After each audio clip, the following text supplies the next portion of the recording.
Hello everyone, this is Shanila and welcome to my YouTube channel Study Edition। कैसे आप सभी लोग।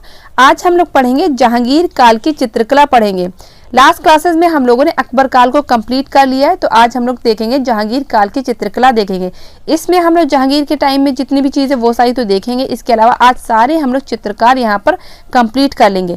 Next class में हम लोग क्या पढ़ेंगे, जितने भी इंपॉर्टेंट फैक्ट्स बन रहे होंगे वो हम लोग जो है नेक्स्ट क्लास में कंप्लीट करेंगे। ठीक है, यानी कि आपको जहांगीर को भी 2 क्लास में यहाँ पर कंप्लीट करना। ठीक है, तो यहाँ पर हम लोग जहांगीर को 2 क्लास में कंप्लीट करेंगे। ठीक है, जिसकी वजह से आपके एक भी क्वेश्चन एग्जाम में नहीं छूटेंगे। ठीक है, सबसे पहले हम देखेंगे जहांगीर का जन्म कब हुआ था। तो इनका जन्म हुआ था 30 अगस्त। ठीक है, तो 30 अगस्त 1569 को इनका जन्म हुआ था। ठीक है, तो 30 अगस्त 1569 को जहांगीर का जन्म हुआ था। इनके जो बचपन का नाम क्या था, सलीम इनके बचपन का नाम था। ठीक है, तो अकबर ने, जाहिर सी बात इनके पिता का नाम क्या है, अकबर है। ठीक है, तो जहांगीर के पिता का नाम क्या है, अकबर है। ठीक है, तो अकबर ने क्या है, शेख सलीम चिश्ती की दरगाह पे दुआ मांगी थी, जिसके बाद इनको पुत्र की प्राप्ति होती है। इसी वजह से क्या है, शेख सलीम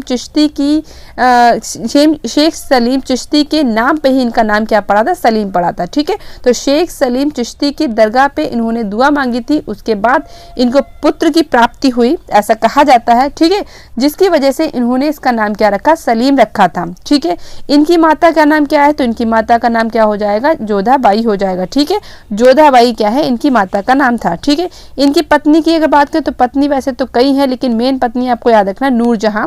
ठीक है, जिनका क्या नाम था, रियल नाम क्या था, मेहरुन्निसा था। ठीक है, तो नूरजहां मेहरुन्निसा आपको याद रखना है। ठीक है, तो नूरजहां और जिनका रियल नेम क्या हो जाएगा, मेहरुन्निसा इनका नाम था। ठीक है, तो इस तरीके से ये चीज़ आपको थोड़ी थोड़ी चीज़ें याद रखनी है। बैकग्राउंड भी कुछ कभी कभी पूछ लिया जा सकता है, तो इसलिए आपको थोड़ी थोड़ी चीज़ें ये भी याद रखनी है। इसके अलावा अगर हम बात करें कि इनकी मृत्यु कैसे हुई थी, तो इनकी मृत्यु हुई थी हार्ट अटैक यानी कि हृदय गति के कारण इनकी क्या है, मृत्यु हुई थी। कब हुई थी, तो 1627 में इनकी मृत्यु हुई थी, किसकी, जहांगीर की। ठीक है, तो ये क्या होते हैं, ये जो है दमा के रोगी होते, कहा जाता है ये दमा के रोगी होते हैं। ठीक है, जिसकी वजह से क्या है, हार्ट गति मतलब रुकने की वजह से क्या होता है, इनकी मृत्यु हो जाती है। ठीक है, हालांकि मैं बता दूं कि इनके ये खुद जो है शराब का सेवन करते थे, लेकिन इनके शासन काल में क्या है, जो इनके शासन काल में यानी कि ये जब गद्दी पे बैठे थे तब क्या है, शराब क्या था, पूरी तरीके से बैन थी। ठीक है, शराब क्या थी, पूरी तरीके से बैन थी, लेकिन ये खुद शराब पीते थे, बहुत अच्छे से, बहुत कायदे से शराब पीते थे। ठीक है, इस तरीके से यहाँ पर ये सारी चीज़ें थोड़े थोड़े पॉइंट्स हम लोग जहांगीर के बारे में देख लें, जिससे कि आपको चीज़ें क्लियर हो जाए। ठीक है, डायरेक्ट आप चित्रकला पढ़ेंगे तो चीज़ें जब आपको क्लियर नहीं होती ना, तो फिर चीज़ें समझ में नहीं आती हैं।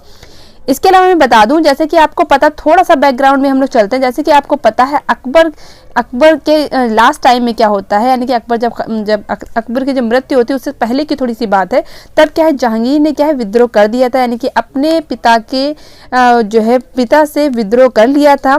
जाहिर सी बात है कि अकबर बहुत लंबे टाइम तक रहे। ठीक है, और जहांगीर यहाँ पर युवक हो चुके थे और उनको यहाँ पर गद्दी चाहिए थी, तो जिसकी वजह से क्या है, अकबर से इन्होंने क्या विद्रोह कर दिया था।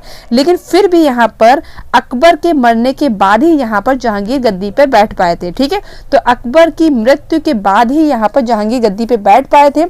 जहांगीर के 2 और भाई थे, कौन थे, दानियाल और मुराद थे। ठीक है, दानियाल और मुराद की मृत्यु जो है अकबर के, मतलब दानियाल और जो मुराद दोनों जो उनके भाई थे, इनकी मृत्यु क्या है, पहले ही हो चुकी थी, यानी कि अकबर के शासनकाल में ही हो चुकी थी। ठीक है, तो जाहिर सी बात है बचा कौन, जहांगीर, तो जहांगीर ही तो गद्दी पे बैठेगा। तो इस तरीके से यहाँ पर हम देख सकते हैं। तो यहाँ पर मैंने क्या चीज़ बताई आपको, क्या चीज़ समझाने की कोशिश की कि अकबर के लास्ट टाइम में, ठीक है, जहांगीर ने क्या है, विद्रोह कर दिया था, लेकिन ये गद्दी पर कब बैठे थे, अकबर की मृत्यु के बाद बैठे थे। ठीक है, तो आपको ये चीज़ समझ में आ गई। अब ये गद्दी पर बैठे कब थे, तो 1605 से लेकर के 1627 तक के इनका शासन पीरियड रहता है। ठीक है, इनका राज्याभिषेक कब हुआ था, 1605 को हुआ था। ठीक है, तो 1605 से लेकर के 1627 तक के इनका शासन पीरियड रहता है। ठीक है, और किस नाम से ये गद्दी पे बैठे थे, तो ये किस नाम से बैठे थे, तो नूरुद्दीन मोहम्मद जहांगीर बादशाह गाजी। ठीक है, तो नूरुद्दीन मोहम्मद जहांगीर बादशाह गाजी के नाम से ये क्या है, इनका राज्याभिषेक कह सकते हैं या गद्दी पे बैठे थे। मतलब नाम इनका तो रियल नाम ये था, लेकिन जब ये गद्दी पे बैठे थे तो इनका नाम किस मतलब क्या पूरा नाम रखा इन्होंने, तो नूरुद्दीन मोहम्मद जहांगीर बादशाह गाजी। तो इस तरीके से ये छोटे छोटे पॉइंट्स को आपको जहांगीर के बारे में याद रखना है। ठीक है, आगे हम चलते हैं। यहाँ पर इनका मकबरा कहाँ है, ठीक है, इनका मकबरा कहाँ है जहांगीर का, तो जहांगीर का मकबरा है शाहदरा में है। ठीक है, शाहदरा आपका कहाँ पड़ेगा, लाहौर में पड़ता है। और नूरजहां ने इसे बनवाया था, यानी कि इनकी जो बेगम थी, इनकी जो पत्नी थी, तो उन्होंने ही इनका मकबरा बनवाया था। और जब नूरजहां की मृत्यु हुई थी तो उनको भी क्या है यहीं पर दफनाया गया था। ठीक है, याद रखिएगा। आपसे क्वेश्चन ये पूछ लिया जा सकता है कि जहांगीर का मकबरा कहाँ है, तो शाहदरा में जहांगीर का मकबरा है। ठीक है, जो किसने बनवाया था, उनकी पत्नी, उनकी बेगम नूरजहां ने बनवाया था। नूरजहां की मृत्यु होने के बाद नूरजहां की भी कब्र जो है वहीं पर बनी है। ठीक है, तो जहांगीर की आत्महत्या, हाँ ये समझ में आ गया। आगे हम चलते हैं यहाँ पर, आगे हम यहाँ पर चलते हैं, एक मिनट। हाँ, अब देखिए यहाँ पर याद रखिएगा, जहांगीर ने आत्मकथा अपनी खुद लिखी, तुझके जहांगीरी लिखी, लेकिन बाद में क्या है स्वयं लिखी। ठीक है, किस भाषा में लिखी थी, तो फारसी भाषा में लिखी। किस भाषा में लिखी थी, तो फारसी। देखिए धीरे धीरे चीज़ों को समझेंगे तो चीज़ें सारी आपको समझ में आ जाएंगी। जहांगीर की जो आत्मकथा है, ऑटोबायोग्राफी है, जहांगीर ने खुद लिखी। किस भाषा में लिखी, फारसी भाषा में लिखी।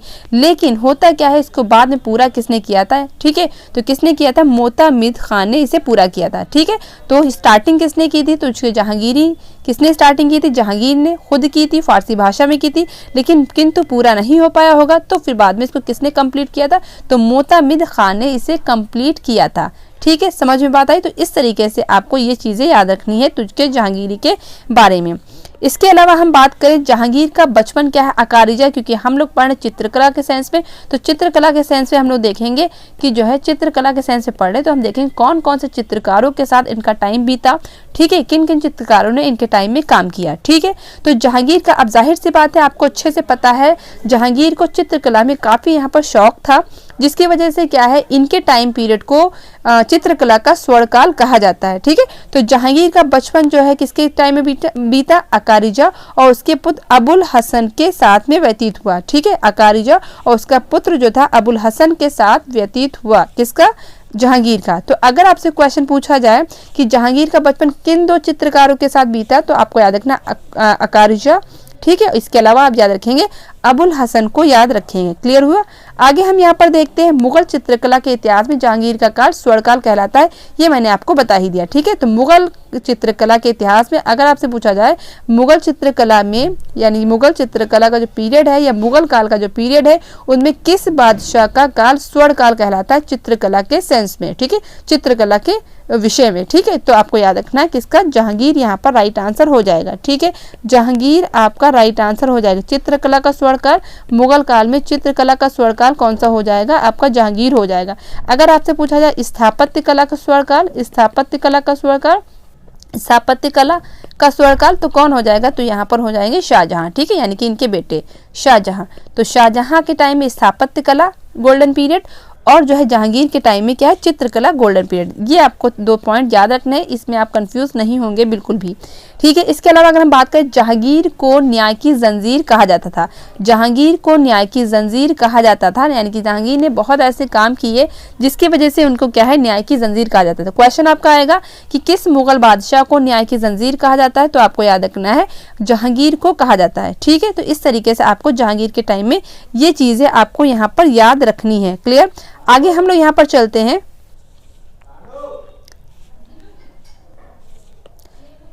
आगे हम लोग यहाँ पर चलते हैं जहांगीर काल के चित्रकार। ठीक है, तो आगे हम देखेंगे जहांगीर काल के चित्रकार। सबसे पहले यानी में जो छोटे छोटे पॉइंट्स बन रहे थे वो हम लोगों ने यहाँ पर देख लिए। अब हम लोग देखेंगे जहांगीर काल के चित्रकार, यहाँ पर हम लोग देखेंगे।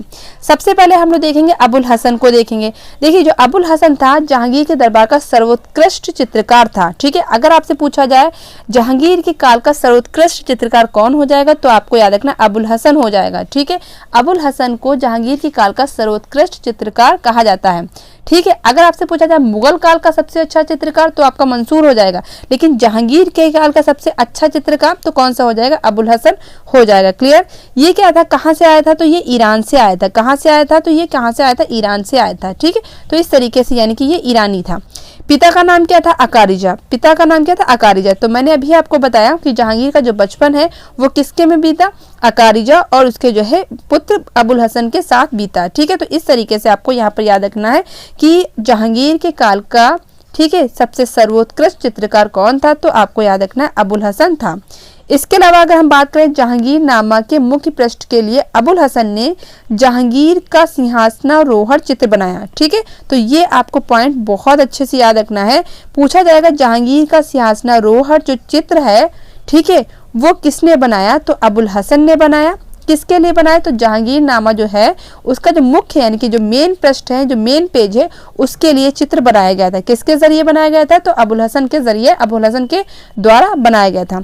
इसके अलावा मैं बात करूं, जब ये 13 वर्ष की उम्र में थे, यानी कि जब छोटे ही थे, 13 वर्ष की उम्र जाहिर सी बात छोटी उम्र होती है, जब 13 वर्ष की उम्र में थे तो अबुल हसन ने अल्बर्ट ड्यूरर द्वारा, जो वेस्टर्न आर्टिस्ट हैं, ठीक है, अल्बर्ट ड्यूरर द्वारा निर्मित चित्र कौन सा? जॉन का सूली पर चढ़ना।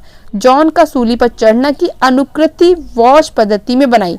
ठीक है, तो अबुल हसन ने 13 वर्ष की उम्र में अल्बर्ट ड्यूरर द्वारा जो निर्मित है कौन सा? जॉन का सूली पर चढ़ना, उसकी क्या है? अनुकृति बनाई। किस माध्यम में बनाई? तो वॉश माध्यम में बनाई। किस माध्यम में बनाई? तो वॉश माध्यम में बनाई। तो ये चीज़ आपको यहाँ पर याद रखनी है, बहुत ही इंपॉर्टेंट ये पॉइंट है, आपको यहाँ पर अच्छे से याद रखना है।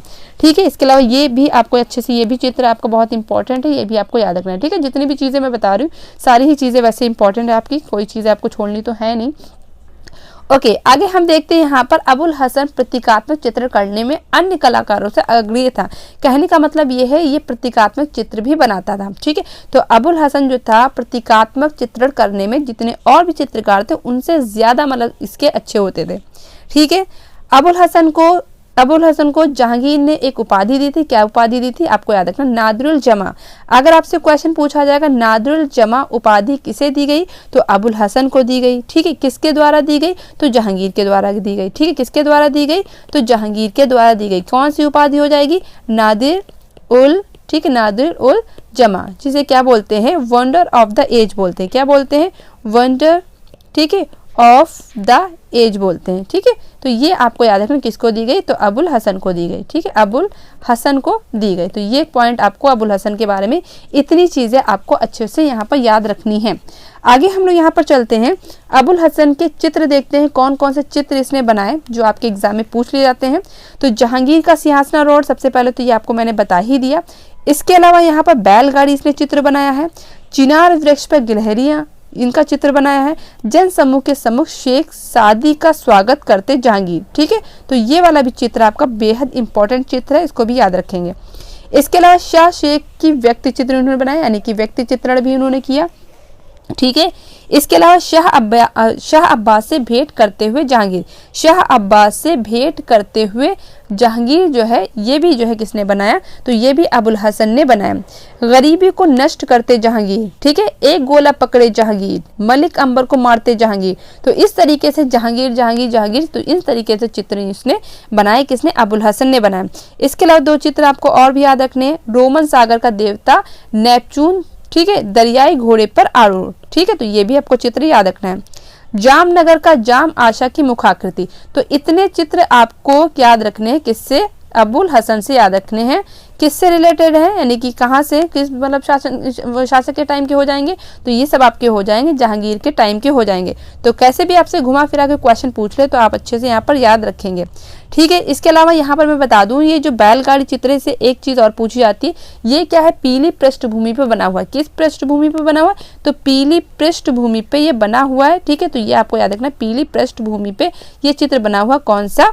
बैलगाड़ी वाला जो चित्र। ठीक है, आगे हम देखेंगे यहाँ पर मंसूर को देखेंगे। ठीक है, तो अबुल हसन और मंसूर ये क्या है आपको अच्छे से याद रखना है, जहांगीर के टाइम के हैं। इसके अलावा भी बहुत से चित्रकार हैं, वो भी हम लोग 1 बाय 1 अभी हम लोग यहाँ पर देखेंगे।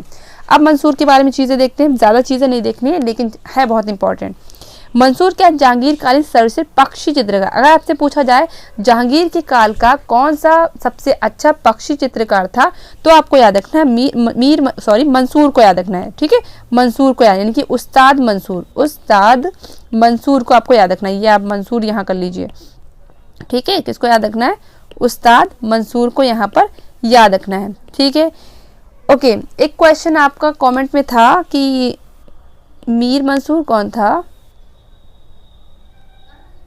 क्वेश्चन, हाँ मीर सैयद अली, ठीक है, तो मीर सैयद अली था। तो मीर सैयद अली के पिता का नाम मैंने बताया था, तो आप लोग वहाँ पर बहुत ज़्यादा कंफ्यूज थे। तो मीर सैयद अली के पिता का नाम क्या है, जल्दी से बताइए। ठीक है, काफ़ी लोग यहाँ पर कंफ्यूज थे मीर सैयद अली पे। तो मीर सैयद अली के पिता का नाम मीर, लिख देती हूँ, मीर सैयद अली।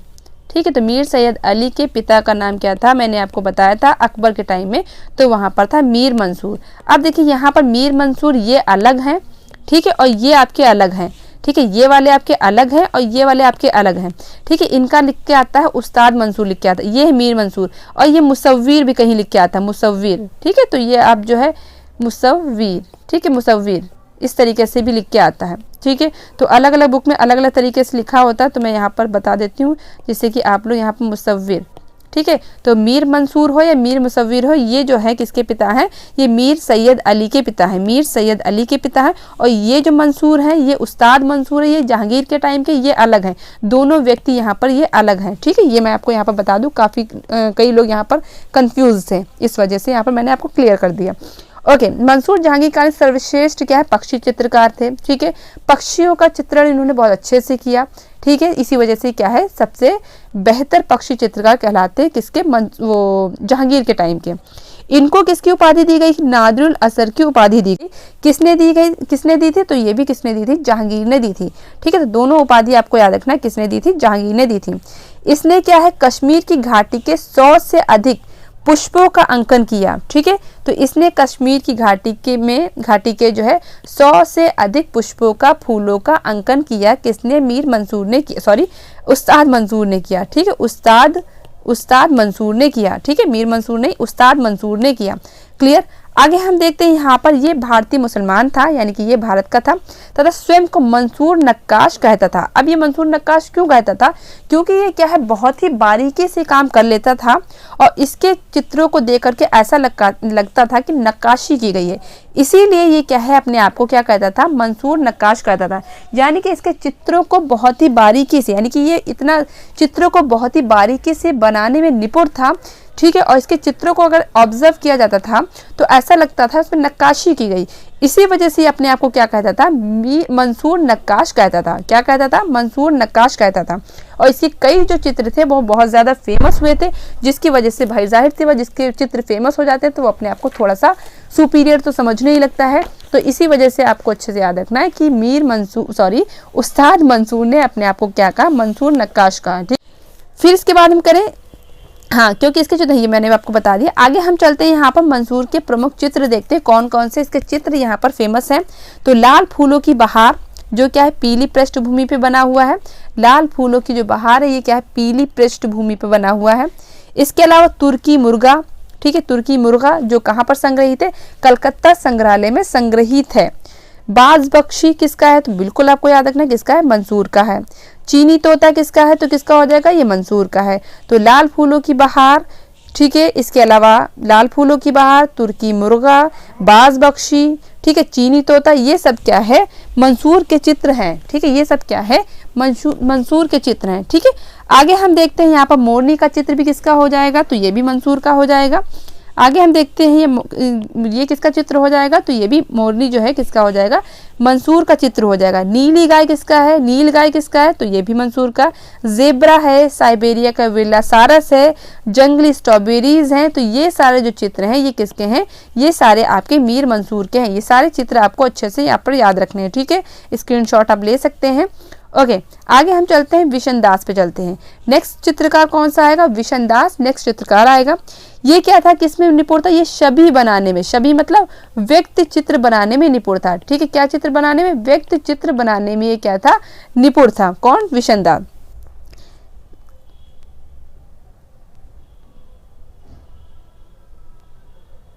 ठीक है, फिर हम बात करते हैं यहाँ पर 1617 से 18 ईस्वी में जहांगीर ने इसे ईरान के शाह अब्बास के यहाँ भेजा। किसको भेजा, विशन दास को भेजा। ठीक है, कहाँ भेजा इसको, शाह अब्बास के यहाँ, अपने राजदूत शाह आलम के साथ भेजा। कौन सा राजदूत है, यहाँ पर एक एक चीज यहाँ पर याद रखिएगा। देखिए मैं अंडरलाइन करती जा रही हूँ, शाह आलम, एक मिनट, शाह आलम के साथ भेजा। ठीक है, जहां इसने क्या शाह अब्बास की छवि बनाई। ठीक है, तो जहां इसने क्या है शाह अब्बास की छवि बनाई। ठीक है, और बहुत ही बढ़िया छवि बनाई। जहांगीर इसकी छवि को देख करके बहुत ज़्यादा खुश हुए, जिसकी वजह से इसने इसको एक हाथी दिया, हाथी मतलब गिफ्ट किया, और इसके अलावा और बहुत सारी चीज़ें गिफ्ट की। ठीक है, तो शाह अब्बास का जो व्यक्ति चित्र है या छवि है वो किसने बनाया, तो विशन दास ने बनाया। किसने बनाया, तो विशन दास ने बनाया। ठीक है, किसके कहने पर, तो आपको पता है जहांगीर के कहने पर। तो ये सारी चीज़ें विशन दास पे आपको यहाँ पर याद रखनी है। आगे हम लोग यहाँ पर चलते हैं। ठीक है, आगे हम लोग देखते हैं विशन दास के प्रमुख चित्र देखेंगे। शाह अब्बास की छवि बनाई वो तो मैंने अभी आपको बता ही दिया। इसके अलावा ये क्या है, ये जो अनुकृति, इसकी एक अनुकृति कहाँ पर संग्रहित है, तो बोस्टन म्यूजियम में संग्रहित है। ये भी आप याद रखेंगे, बोस्टन म्यूजियम में संग्रहित है शाह अब्बास की एक अनुकृति। नूरजहां की छवि किसने बनाई, तो ये भी किसने बनाई, विशन दास ने बनाई। ठीक है, किसने बनाई, विशन दास ने बनाई। ठीक है, इसके अलावा शेख सूफी संत, ठीक है, तो ये भी किसने बनाई, ये भी आपकी विशन दास ने बनाई। फिर क्या, भारत कला भवन बनारस में क्या है, संग्रहित है। कहाँ पर संग्रहित है, भारत कला भवन संग्रहालय में संग्रहित है। ठीक है, तो शेख सूफी संत भारत कला भवन संग्रहालय में संग्रहित है। शाह अब्बास की छवि ये कहाँ है, बोस्टन म्यूजियम में संग्रहित है। नूरजहां की छवि ये भी किसने बनाई, ये सारी हो जाएंगे विशन दास के चित्र हो जाएंगे। क्लियर। इसके बाद हम लोग चलते हैं अकारिजा पे। अकारिजा आपका नेक्स्ट चित्रकार हो जाएगा जहांगीर के टाइम का। ये क्या है, ये एक ईरानी चित्रकार था। ठीक है, ये एक क्या है, ईरानी चित्रकार था। ठीक है, इसे नकलची चित्रकार भी कहा जाता है। अगर आपसे पूछा जाए कौन सा ऐसा चित्रकार जिसे नकलची चित्रकार कहा जाता है, तो कौन सा हो जाएगा, तो आपको याद रखना है अकारिजा जो है यहाँ पर नकलची चित्रकार हो जाएगा। ये आगरा की चित्रशाला का प्रधान चित्रकार था, लेकिन बाद में इसे जहांगीर ने कहा इलाहाबाद की चित्रशाला का प्रधान चित्रकार नियुक्त किया। ठीक है, तो पहले ये क्या था, आगरा की चित्रशाला का प्रधान चित्रकार था। ठीक है, मेन चित्रकार था। इसके बाद में इसने क्या है, इलाहाबाद की चित्रशाला का इसे प्रधान चित्रकार नियुक्त किया। किससे, अकारिजा को नियुक्त किया। ठीक है, तो इस तरीके से हम लोगों ने अबुल हसन यहाँ पर हो गए। इसके अलावा अबुल हसन हम लोगों ने देखा, फिर मीर मंसूर को देखा, मंसूर को देखा, उस्ताद मंसूर को देखा, फिर इसके अलावा हम लोगों ने देखा अकारिजा को देखा। आगे हम देखेंगे कुछ और फैक्ट्स देखेंगे। इसके पुत्र का नाम क्या था, अबुल हसन था। ठीक है, मैंने स्टार्टिंग में ही बताया था कि अबुल हसन जो है, अबुल हसन के पिता का नाम क्या था, अकारिजा। तो अकारिजा हो जाएंगे इनके पिता और अबुल हसन हो जाएंगे इनके बेटे। ठीक है, तो अबुल हसन क्या है, इनके बेटे का नाम क्या था। इसने क्या है, इलाहाबाद में 2 ग्रंथ चित्रित किए। किसने, अकारिजा ने। अकारिजा ने इलाहाबाद में 2 ग्रंथ चित्रित किए थे। कौन कौन से हो जाएंगे यहाँ पर, सन 1602 में राज कंवर वाला हो जाएगा, और यहाँ पर कौन सा हो जाएगा, सेकंड नंबर डाल लीजिए, अमीर नजमुद्दीन हसन दहलवी के चित्र गजल एवं रुबाइया। ठीक है, तो इनका चित्रण इसने किया। ये कहाँ पर संग्रहित है, तो चेस्टर बेटी म्यूजियम डबलिन में संग्रहित है। चेस्टर बेटी संग्रहालय डबलिन में संग्रहित है। और ये कहाँ पर संग्रहित है, वॉल्टर गैलरी बाल्टीमोर में संग्रहित है। ठीक है, तो बाल्टीमोर में संग्रहित है। ठीक है, ये कहाँ पड़ेगा, पेरिस में पड़ेगा। कहाँ पड़ेगा, ये पेरिस में पड़ेगा। ठीक है, तो ये चीज़ आपको याद रखनी है। अकारिजा ने 2 ग्रंथों का चित्रण किया। एक तो आपका राज कंवर हो जाएगा और दूसरा हो जाएगा अमीर नजमुद्दीन हसन। ठीक है, अमीर नजमुद्दीन हसन दहलवी की चित्रित गजल एवं रुबाइये, इनका चित्रण किया, जो कहाँ पर संग्रहित है, पेरिस में संग्रहित है। और ये कहाँ पर आपकी हो जाएंगे, डबलिन में संग्रहित है। तो ये आपको अकारिजा में आपको ये याद रखना है। क्लियर। आगे हम देखते हैं मनोहर के बारे में। ठीक है, तो मनोहर के बारे में हम लोग सारी चीजें देखेंगे। ये बसावन का पुत्र था। ठीक है, तो बसावन का पुत्र था मनोहर। ठीक है, तो जब मैंने आपको पढ़ाया था, क्या पढ़ाया था, अकबर के टाइम में पढ़ाया था बसावन, तो मैंने उसमें बताया था बसावन के बेटे का क्या नाम है, मनोहर। ठीक है, तो मनोहर यहाँ पर इसके बेटे का नाम हो जाएगा। तो ये बसावन का पुत्र था। शिकारी चित्र बनाने में निपुण था। अगर आपसे पूछा जाए कौन सा ऐसा चित्रकार जो शिकारी चित्र बनाता था, तो आपको याद रखना मनोहर हो जाएगा। नकलची चित्रकार के लिए कौन याद रखना है आपको, नकलची चित्रकार के लिए कौन हो जाएगा, अकारिजा हो जाएगा। यहाँ पे मैं लिखती हूँ फिर से, नकलची, आप कंफ्यूज ना, नकलची के लिए कौन सा हो जाएगा, तो हो जाएगा अकारिजा, अकारिजा। ठीक है, इसके अलावा आपको याद रखना छवि चित्रण के लिए छवि। ठीक है, छवि चित्रण के लिए कौन सा हो जाएगा, तो विशन दास, विशन दास। ठीक है, तो ये मेन चीज याद रखना है। पक्षी चित्रण के लिए कौन हो जाएगा, तो ये हो जाएगा मंसूर, उस्ताद मंसूर। ठीक है, तो ये आपको मेन पॉइंट आपको अच्छे से याद रखने हैं। जो मेन चीज़ें यही आपकी पूछी जाती हैं कि मीर मंसूर किसके लिए फेमस है, ठीक है। इसके अलावा आपका ये क्या कहते हैं, नकलची चित्रकार कौन सा हो जाएगा, तो अकारिजा हो जाएगा। छवि चित्रण के लिए कौन है, बिशनदास हो जाएगा, ठीक है। मनोहर किसके लिए हो जाएगा, तो शिकारी चित्रण के लिए हो जाएगा। मनोहर किसके लिए हो जाएगा, शिकारी चित्रण के लिए हो जाएगा। तो ये मेन पॉइंट आपको बिल्कुल दिमाग में बिठा के रखने हैं। शेर का शिकार करते जहांगीर, ये किसका चित्र हो जाएगा, तो मनोहर का हो जाएगा। काला हिरन किसका चित्र हो जाएगा, तो मनोहर का हो जाएगा। तो ये पॉइंट आपको अच्छे से क्लियर करने हैं। ये जितनी भी चीज़ें मैंने बताई, ये सारी चीज़ें आपको अच्छे से क्लियर करने हैं, ठीक है। जितनी भी चीज़ें मैंने बताई क्लियर हुई। तो यहाँ पर 2 चित्र आपको सिर्फ मनोहर में याद रखने, शेर का शिकार करते जहांगीर और काला हिरन। जो चीज़ें आपकी पूछी जाएं बस वही चीज़ें आप याद रखिए, एक्स्ट्रा चीज़ें याद करने की ज़रूरत नहीं है, ठीक है। तो कुछ चित्रकार और बचे हैं और सारा आपका यहाँ पर कंप्लीट हो गया। ज़्यादा चीज़ें नहीं थी, सारी चीज़ें मैं आपको बता रही हूँ। जितनी भी चीज़ें इंपॉर्टेंट बस वही चीज़ें आपको पढ़नी है। हिस्ट्री के पॉइंट ऑफ व्यू से चीज़ों को नहीं देखना है, बल्कि आपको चित्रकला की हिस्ट्री के पॉइंट ऑफ व्यू से देखना है। अब हम देखेंगे मोहम्मद नादिर। ये क्या है, ये पेड़ पौधे और पुष्पों को चित्रित करने में निपुण था, ठीक है। तो ये क्या है, पेड़ पौधे और पुष्पों को चित्रित करने में निपुण था कौन, मोहम्मद, ठीक है, नादिर, ठीक है। तो ये भी आपका किससे हो जाएगा, ये भी आपका हो जाएगा जहांगीर के काल का चित्रकार हो जाएगा। क्वेश्चन एक आपका यही पूछ लिया था, जहांगीर के काल का इनमें से कौन सा चित्रकार नहीं है, ठीक है। तो आपको याद रखना पड़ेगा अकबर के काल के कौन कौन से चित्रकार हैं, जहांगीर के काल के कौन कौन से चित्रकार हैं, ठीक है। तो जहांगीर के काल के कौन कौन से चित्रकार हो गए, ठीक है। सबसे पहले आपको अबुल हसन, ठीक है, मंसूर, बिशनदास, अकारिजा, ठीक है, मोहम्मद नादिर। तो ये मेन चित्रकार को आपको याद रखना है जहांगीर के टाइम के, ठीक है। इसकी ख्याति शाहजहां के समय में हुई थी। अब देखिए मोहम्मद नादिर जो था वो था तो वैसे आपको अच्छे से पता है कि आपका हो जाए जहांगीर, लेकिन ये फेमस जो है किसके टाइम में हुआ था, तो फेमस इसको किसके टाइम में हुआ था, तो ये हुआ था शाहजहां के टाइम में हुआ था। तो वहां पर आप क्या करेंगे, ऑप्शन के अकॉर्डिंग आंसर देंगे, ठीक है। मोहम्मद नादिर को आप जहांगीर आपका मान लीजिए ऑप्शन ना दिया हो तो आप किस पर टिक करेंगे, तो आप शाहजहां पे टिक करेंगे, ठीक है। समझ में बात आई, क्योंकि आपका यही चीज़ें गड़बड़ हो जाती हैं कि कौन किसके टाइम का था, ठीक है। तो आपको याद रखना है जो मोहम्मद नादिर था वो आपको जहांगीर का तो था ही था, लेकिन इसको फेमस किसके टाइम में हुआ था, तो शाहजहां के टाइम में हुआ था। जहांगीर अगर आपका ऑप्शन ना हो तो शाहजहां लगाइएगा, अगर शाहजहां ऑप्शन ना हो तो आप क्या लगाएंगे, जहांगीर लगाएंगे, ठीक है। तो ऑप्शंस के अकॉर्डिंग आप वहां पर आंसर देंगे। इसके अलावा इसने स्याह कलम में भी चित्रण किया, ठीक है, स्याह कलम में भी चित्रण किया किसने, मोहम्मद नादिर ने। चित्र इसका कौन सा हो जाएगा, नरगिस का पुष्प। बस आपको यही चित्र याद रखना है। नरगिस का पुष्प जो है ये कहाँ पर संग्रहित है, Prince of Wales Museum Mumbai में संग्रहित है। कहाँ पर संग्रहित है, Prince of Wales Museum Mumbai में संग्रहित है। कौन सा, नरगिस का पुष्प किसका है, मोहम्मद नादिर का है, ठीक है। समझ में बात है, जो क्या है पेड़ पौधे व पुष्पों को चित्रण करने में निपुण था। क्लियर बात हुई। आगे हम चलते हैं दौलत और फिर देखेंगे मोहम्मद मुराद, ठीक है। 2 चित्र बचे, बस लास्ट स्लाइड है। दौलत में आपको क्या याद रखना है, ये फारूक बेग का शिष्य था, बस इतना ही याद रखना है। ये क्या है, फारूक बेग का शिष्य था। मोहम्मद मुराद में आपको क्या याद रखना है, ये अकबर कालीन चित्रकार था, ठीक है। अकबर कालीन चित्रकार था, नन्ना का भतीजा, ठीक है। अकबर कालीन चित्रकार जो था नन्ना का ही क्या था, भतीजा था। समझ में बात आई। तो यहाँ पर ये चीज, इसमें आपको क्या याद करना है, बस इतना याद करना, दौलत और मोहम्मद मुराद ये क्या है, जहांगीर के टाइम के चित्रकार हो जाएंगे। क्योंकि क्वेश्चन मैंने आपको बताया, ये भी आपको क्वेश्चन पूछा था इनमें से कौन से चित्रकार जहांगीर के टाइम के हैं, ठीक है। तो 1 बाय 1 सारी चीजें हम लोगों ने कवर कर ली। आपको मैं थोड़ा सा रिमाइंड में फिर से करा दूं कि यहाँ पर आपके जहांगीर के टाइम के कौन कौन से चित्रकार हो जाएंगे। क्वेश्चन आपका ये जरूर पूछा जाता है, इनमें से कौन सा चित्रकार जहांगीर के टाइम का नहीं है या कौन सा चित्रकार है, ठीक है। तो याद रखना, सबसे पहले किसको याद रखेंगे, आप याद रखेंगे अबुल हसन को याद रखेंगे। किसको याद रखेंगे, अबुल हसन को। दूसरा हो जाएगा मंसूर हो जाएगा, मंसूर हो जाएगा। तीसरा हो जाएगा आपका मोहम्मद नादिर कर लीजिए, यहाँ पर मोहम्मद नादिर कर लीजिए, ठीक है। इसके अलावा कौन से हो जाएंगे, मनोहर हो जाएंगे। कौन से हो जाएंगे, मनोहर, मनोहर, ठीक है। और कौन से हो जाए, अकारिजा, अकारिजा, ठीक है, अकारिजा हो गए। फिर कौन से आ जाएंगे, मोहम्मद हो गए, मोहम्मद नादिर हो गए, ठीक है।